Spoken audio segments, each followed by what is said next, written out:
İnsan sahip olmuş olduğu teknolojik bir aygıtla sonsuz sınırsızlığa açılabilme hassasiyetine sahip. Bu aygıt biyokompütür.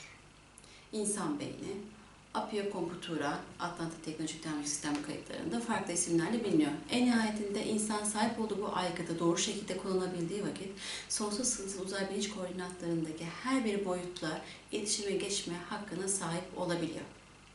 Ve iletişime geçtiği bu boyutlarla sonsuz sınırsız uzay bilinç koordinatlarındaki evrensel boyutlardan da imkan alabiliyor, enerji alabiliyor.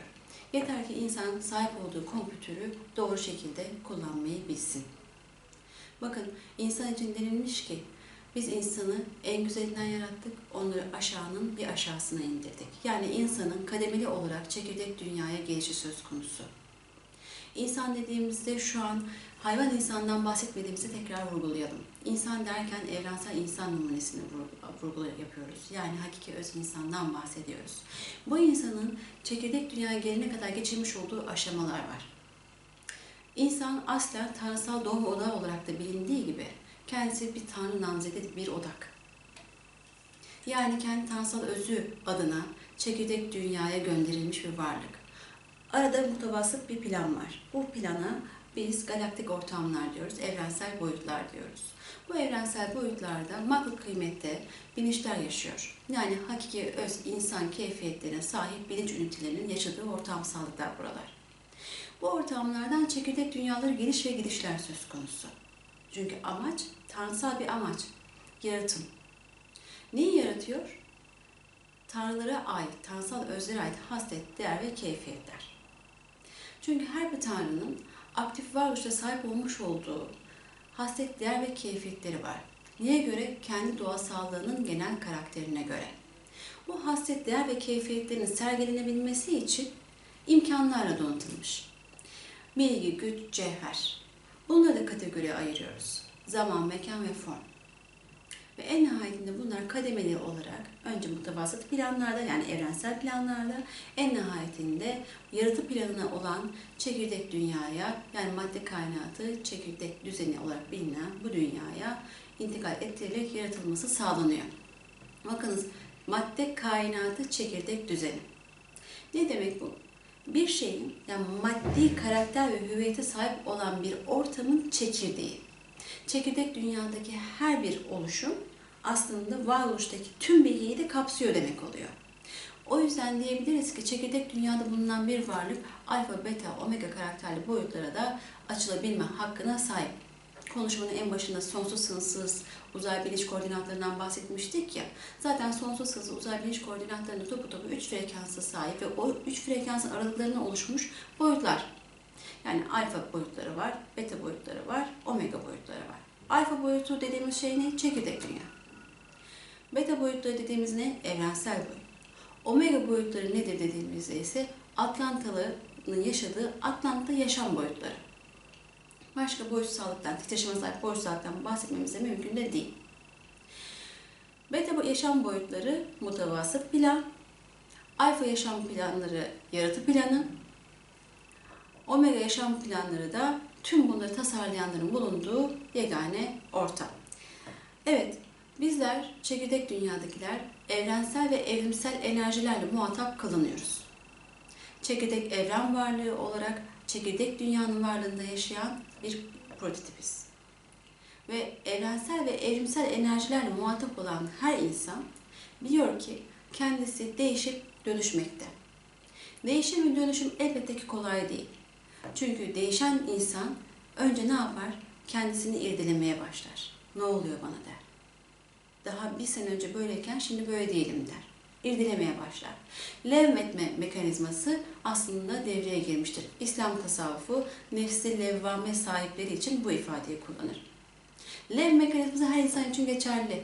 Her insan bunu devreye sokmalı. Gelişen, değişen ve değişime açık olan ve dönüşecek insan prototipi için gerekli. Çünkü dünya değişime gebe. Değişim nereden başlıyor? Nefs dediğimiz olgudan başlıyor olmasına rağmen aslında değiştirdiğimiz şey biyokompütürümüzün genetik uzay bölgeleri. Başka bir şey değil. Çünkü ne yapıyoruz? Biz oradaki duyarlılıkları açığa çıkartıyoruz. İnsan beyninin çekirdeklerindeki yer alan DNA'ların genetik uzay bölgelerindeki duyumsal, duygusal, düşünsel, zevksel duyarlılıklar kategorisine giden olguları açığa çıkardığımız vakit biz değişim ve dönüşüm hareketlerini başlatıyoruz. Önce alfalığını, sonra betalığını, yine omega. Ne oldu? İnsan beyni bu sefer sonsuz sınırsız uzay biliş koordinatlarındaki her frekansa eşdeğer frekanstaki bilgiyle donatılmış oldu mu? Enerjiyle donatılmış oldu mu? Bu dersin başında da daha önce söylemiş olduğumuz gibi öz, kendine ait bilgi ve enerjiyi nasıl devreye sokuyordu? DNA'nın genetik uzay bölgelerindeki porlara verdiği programlarla. Programa zaten biz program derken neyi kastediyorduk? Bilgi. Duyarlılığın açığa çıkması ise enerjiydi. Bilgi ve enerji hep birlikte hareket ediyor. Çünkü bilginin açığa çıkmasıyla enerji cevheri kültleyebilme haline gelebiliyor. Yani işleyebiliyoruz. O yüzdendir ki çekirdek dünyadaki varlıklar kendi cevherini tanrısal özleri adına işleyebilme hakkına sahiptirler.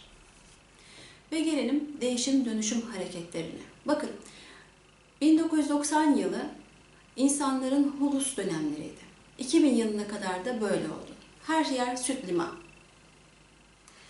2000 yıldan sonra, yani sene 2000 yılı, 2000 yılından sonra öyle hareketler gerçekleşti ki hızlı evrim programları devreye girdi. Yani değişim ve dönüşüm hareketlerinin hızlandığı dönemden bahsediyorum. Eğer o dönemlerden bu zamana kadar aşağı yukarı 20 yıl geçti, 2000 yılından geçen süreçte, o 20 yıllık süreçte insan resmen 1000 yıllık, belki 1500-2000 yıllık sıçrama yaptı evrimde. Gelişime bakınız. Evrimsel gelişiminden bahsetmiyorum sadece. Bedensel gelişimden, teknolojisel gelişimden, bulunduğumuz ortamın gelişiminden bahsedin. İyiye giden şeyler de var. Mutasyona uğrayan, deformasyona uğrayan ve dejenerasyona uğrayan şeyler de var. İnsan en nihayetinde yıkıcı güce sahip bir potansiyel. Ama bunun yanı sıra müşterek bir program sürdürülüyor dünyada. Çift kutbiyet tarafından. Her iki kutbiyet kendi kutbiyetine uygun halde fonksiyonlarını sürdürüyorlar çekirdek dünyada ve Sirius da gelişiyor, Orion da gelişiyor. Nihai amaç ne? Anasat dönemini gerçekleştirmek. Anasat döneminin gerçekleştirilebilmesi için o iki kutbiyete dayalı olan fonksiyonlardan birinin varlığın daha fazla yaşaması gerekiyor. Diyeceksiniz ki nasıl?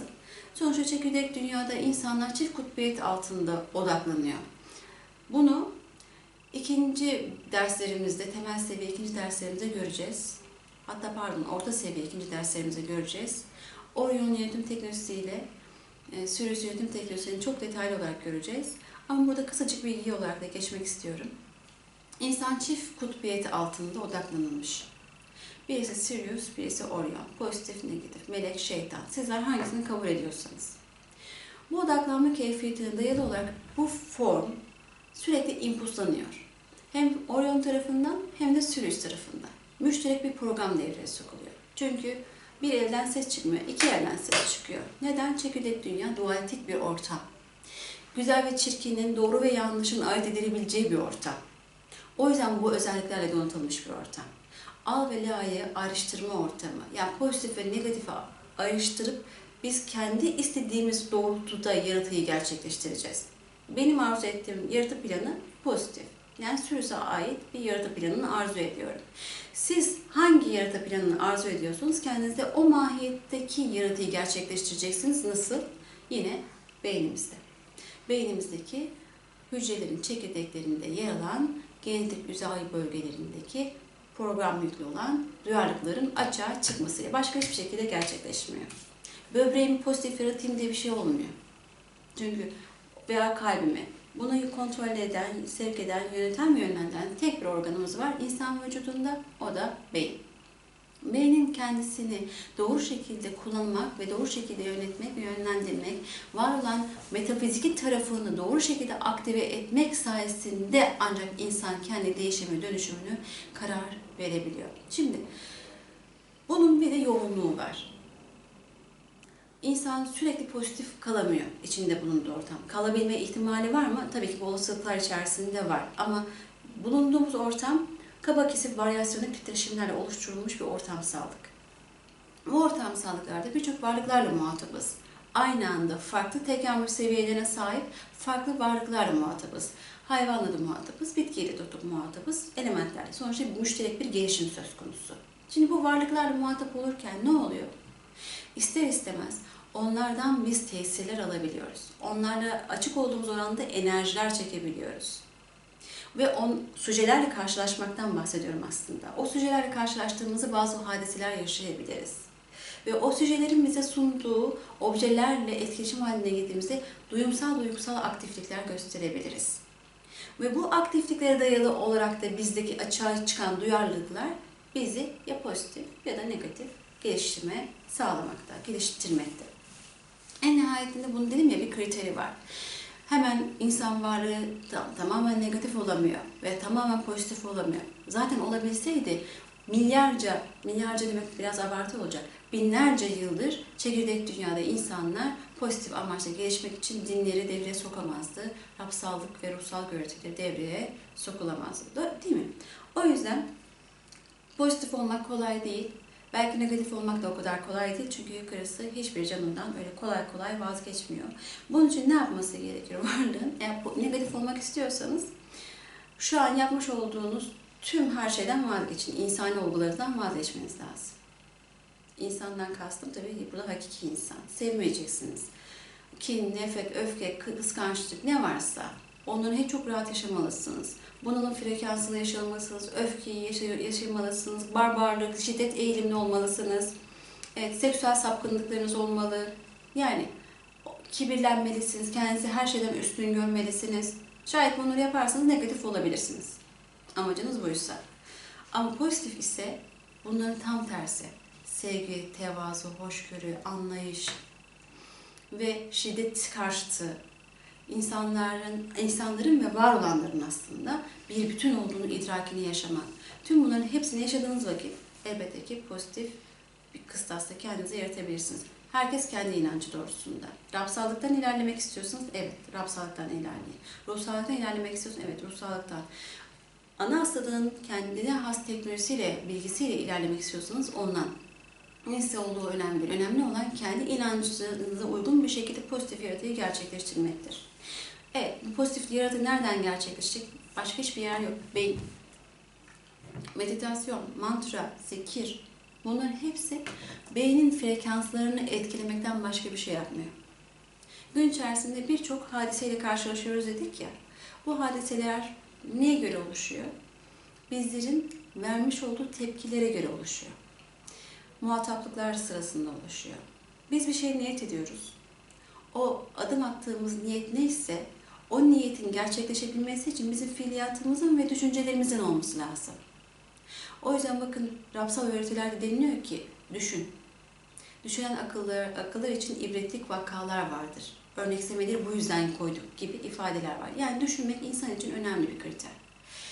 Düşüncenin kalitesi, düşünceyi geliştirmek tabii ki günlük hadiselerle olmuyor. Bir önceki bölümde de aktardığım gibi düşüncenin kalitesi transandantal seviyede başlar. Şayet sağlıklı bir düşünce yapısı içerisinde girebilirse insanlık, nereden geldim, nereye gidiyorum, niçin varım ve tüm bu sorgulamalar ve merak kodlarının açılmasıyla kendi gelişimini destekleyecek doğru bilgilerle muhatap olup o bilgilerin icaplarını uygun şekilde yaşamasıyla yine insan kendi beynindeki değişimi, dönüşümü sağlayabilir. Kendi beynindeki galaktik yapının hangi karakterine uygun olan olguları açığa çıkartıyorsa o olgulara karşı gelen de yaratıcıyı kendisinde devreye sokmuş olacaktır. Mantra, zikir dedik, meditasyon dedik. Bunlar varlığın metafiziki tarafının gelişimi için şart. Nasıl bir dönem, İslam döneminde daha doğrusu insanlar namaz kıldı ve farklı ritüellere tabi tutuldu. Tüm dillerde var aslında bu ritüeller. Bunlar yapılması şart konuşuldu çünkü insanın biyokompütürünün belli dalga boylarındaki frekanslardan uzak tutulması gerekiyor. Bu dalga frekanslarından uzak tutulması için zikir verilmiş, bunun yanına ek olarak, çünkü bakmışlar ki namaz kılınırken de bunlar rahat durmuyor, beyinde bin tane şey düşünüyor. Hadi o zaman başka bir şey yapalım. Zikir çeksinler, mantra versinler. Meditasyon yaparken beyin kontrol yöntemlerini, kendi beyninin kontrolünü sağlayamayan insan için önce mantra çalışması verilmiş.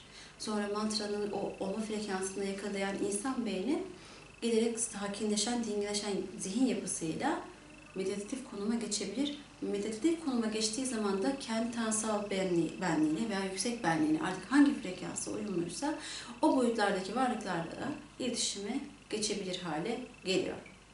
Evet, esasen baktığımızda beyin meditasyon veya zikir veya mantra çalışmalarıyla bir blokasyona tabi tutuluyor. Ne? Kaba kesifliğe ait titreşimleri bloka koyuyor. Yüksek frekanslı enerjileri çekecek şekilde de aktivasyonu sağlıyor. O enerjilerle muhatap kalıyor beyni. Bu sayede de bilinç düzenli şekilde yaparsa kullanmış olduğu formda meditasyonu, mantrayı, zikiri veya kendi inancına uygun olan ritüeller neyse o frekansa uygun gelişimi, değişimi, dönüşümü kendi beyninde sağlıyor. Sonuçta mantra dediğimiz şey neydi? Kelimelerle oluşturuluyor. Bir kelime, bazen birkaç tane kelime veya kelime kalıpları, cümle kalıpları neyse artık o. Ona uygun ve zikirler de öyle. Zikirler daha çok Allah'ın 99 cah keyfiyetleriyle alakalı, yani Esma İlahiye ile alakalı manaların tecellisi için kullanılıyordu. Ve aynı şey Sanskritçe'de de, yani daha sonra Hinduizm'de de, Budizm'de de kullanılıyor. Aksoy Rahmutu Bilgelik öğretisinde de mantra çalışmalarımız var. Bu konulara daha sonra tekrar gireriz ama ne diyorduk? Mantraların kelime kalıpları var. Bu kalıpların her birinin kendine has bir olma ve frekansı ve olma sabitesi var. Bu sabiti yakalayabildiğim vakit o mantranın hakkı verilmiş olarak kabul ediliyor ve daha üst seviyedeki frekanslarla muhatap olma hakkına sahip oluyorsunuz. Belli bir disiplin içerisinde yapılması gerekiyor bu. Belli bir disiplin içerisinde düzenli olarak yapılan çalışmaların, ritüellerin karşılığı muhakkak ama muhakkak insan beyninde bulunuyor.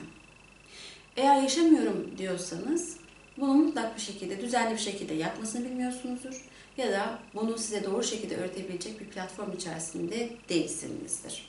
Evet, son konumuzda bizim insani toplumların en çok zarar gördüğü şey düşünceyi oluşturan etkenlerden ve bu düşüncenin yapısının etkenlerin yanı sıra düşünceden dolayı etkilenen insanların yanlış düşünce kalıplarıyla birlikte hareket etmeye çalışması. Bir düşüncenin yanlış veya doğru olduğunu nasıl ayırt edersiniz? Bakın yeryüzünde demin de söylediğim gibi ruhsal öğretiler binlerce yıldır devrede. Ve onların söylediği tek bir şey var. İnsan olabilmek için temel kurallar var. Yalan söylemeyeceksin, adam öldürmeyeceksin, kötü düşünmeyeceksin, herkesi seveceksin, doğayla bütünleşeceksin, çevrene saygı olacaksın, insana saygı duyacaksın gibi. 10-15 tane temel düstur var. Bunları gerçekleştirdiğiniz zaman zaten siz insan olma yolunda büyük bir adım atmış oluyorsunuz. Bu dünya çapındaki tüm varlıklara bakış açınızı değiştirerek. Ama sizlerden istenen bu mu? Evrensel insanlık keyfiyetine sahip olan bir varlık, din, dil, ırk, mezhep, kültürel, sosyal farklılıklar tabii ki ayırt etmemesi lazım. Ama dünyanın dışındaki varoluşu da kabul etmesi lazım. Çünkü dünya tek başına bir yaşam boyutu değil. Veya sadece burada yaşam yok. Dünyanın dışında da yaşamın olduğunu kabul edip oradaki yaşamlara saygı duymak lazım. Korku frekansı, endişe frekansı, üzüntü frekansı, tedirginlik, bilinmeyene karşı duyulan bir ürküntü insanın doğasında var. Her bir olguda yaşayabiliriz ve bilmediğimiz her şeyden de çekinebiliriz. Ama bilmediğimiz, duymadığımız, görmediğimiz varlıkların olmadığı da anlamına gelmiyor. Onları da kucaklayabilecek seviyede olmalıyız ve görebilme hassasiyetine sahip olduğumuzda da onları zarar verecek ve onlara tepki koymamak, tepki koyacak şekilde hareket etmemeliyiz diyorum.